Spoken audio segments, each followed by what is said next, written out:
Bakit nakataksi ka lang? Nasaan yung kotse? Naibenta ko na. Para makakuha rin ako ng extensions para sa mga utang ko. Oh, nakapagpaalam ka na ba? Hindi na kailangan. Tara na. Gusto ko na umalis.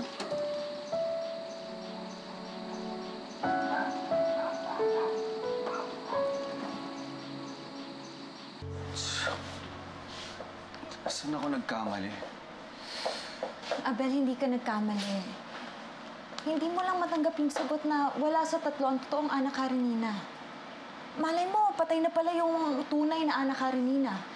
Malay mo, kasama pala siya ni Maggie dun sa barko at kasama siyang lumubog. Hindi. I'm sure may mali somewhere.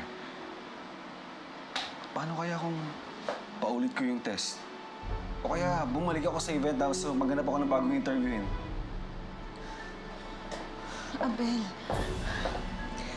Abel, tama na. Hindi ka pa napapagod?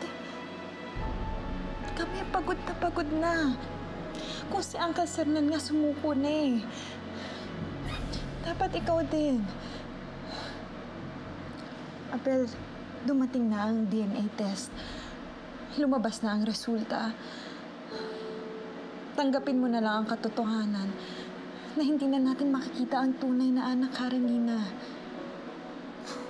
Hindi, Ruth. Habang may naghahanap, may pag-asang makita si Ana Karenina. Kaya hindi ako titigil. Ruth, hindi pwede. Gagawin kong lahat para mahanap si Ana Karenina.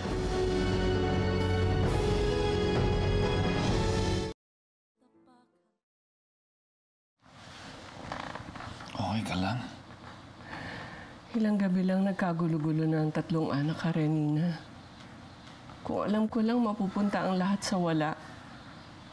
Sardan, mas gugustuhin ko na naandito yung tatlong bata kesa naman wala tayong apo. Carmela, kailangan tanggapin natin. Talagang masakit ang umasa. Tapos mauwi rin sa wala. Nasaan ang mga bata? Si Ana umalis na eh. Hindi nakapagpaalam sa inyo dahil nag-uusap kayo sa loob. Babalik na daw siya sa nanay niya. Si Nina? Yung batang yun, umalis nang wala man lang paalam. Si Karen?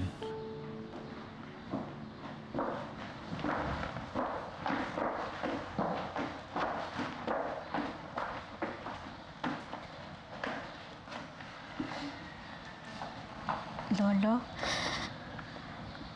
magpapaalam na po sana kami ni Inay. Maraming salamat po sa lahat.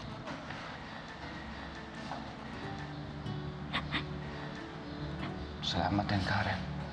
Sa daling panahon na inilagi mo rito, pinasaya mo kami. Lalo na ako. Lolo, lalo naman po ako. Ang saya-saya po namin ni Inay dito. Kung pwede nga na po hindi kami umalis eh. Hindi po namin kayo makakalimutan.